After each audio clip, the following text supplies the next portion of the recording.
So we got some good news. Well, unexpected news, I'll say. Well, to a certain degree. Apparently, we're going to start utilizing Chuck Sizzle in the slot next year. And he's going to be our slot receiver.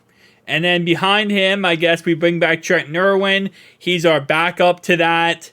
And then you have Yoshi on the outside, with obviously the backup to T. Higgins, and then Jamar Chase on the other side. And that's kind of how we're going to run it.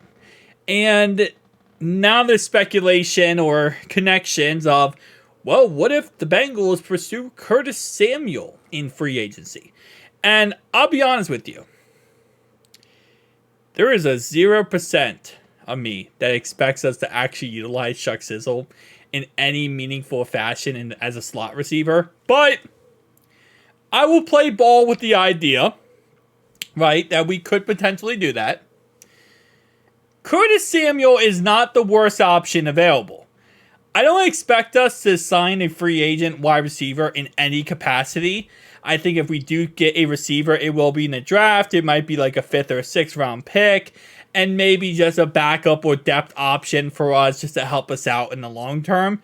But I'm not really expecting us to go free agent wise. Curtis Samuel would be a cool option, but if you're going to spend the money on Curtis Samuel, you might as well just bring back Tyler Boyd. Tyler Boyd, 30 years old. Curtis Samuel is 28 years old. They're kind of in the same ballpark range. Curtis Samuel's going to hit free agency coming off of 2 600-yard seasons, 4 touchdowns each year. You know he's going to command a lot of money, probably in the ballpark range of maybe $5 or $6 million a year.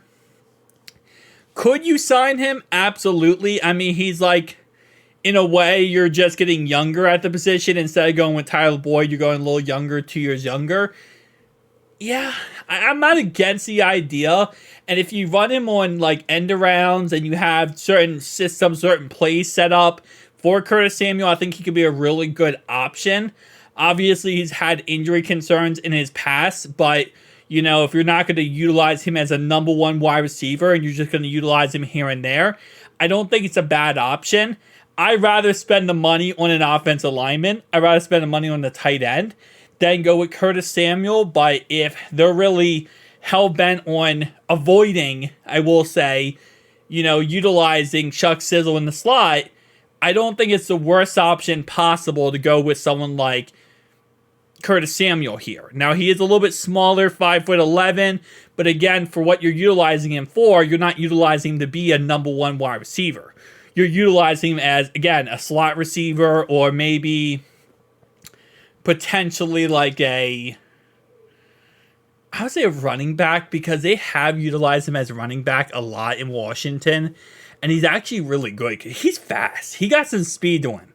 And I got to give him props on that. He has very good speed to him. So he can be utilized in the backfield. Kind of like Deebo Samuel, where he's like a halfback wide receiver.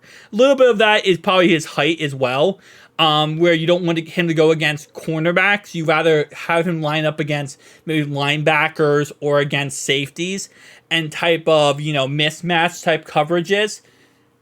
I'm not against the idea, and again, I always say this, and I'll always say this a million times, everyone is a yes depending on the price tag, but I think it depends on the price tag, right? Because we're going to bring back Trent Irwin, he'll be in there too, so you got to think about that, and then again, at that point, we got Chase, T, Chuck Sizzle, Yoshi, and Trent Irwin.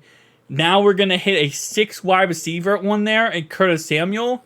At some point, it's almost to a point of overkill. And, you know, well, yes, I agree. I think Curtis Samuel would be better than Trent Irwin. I think Curtis Samuel could potentially be better than Chuck Sizzle. I don't think he'll be better than Yoshi. I think Yoshi would take another step forward next year, become a real big, great player. And if you sign Curtis Samuel, you're signing him to a contract where it's not just like you're going to sign him and then cut him if he doesn't work out. You actually are going to be stuck with him for a year or two. So, and again, like I said, the reports are right now, we're going to utilize Chuck Sizzle. So I would want to utilize Chuck Sizzle more. And Curtis Samuel is a great receiver. I just don't. I wouldn't go for it. I really wouldn't go for it. I'd kind of build what we have now and not worry about spending money on a receiver position when we really don't need to. So it's the same concept for those, analysts who are saying we're going to draft a wide receiver as well. It's like, I don't think it's going to happen. I get the point of view of like, well, toward the future. Not my cup of tea personally. But I'll see you guys in the next one though. Peace out.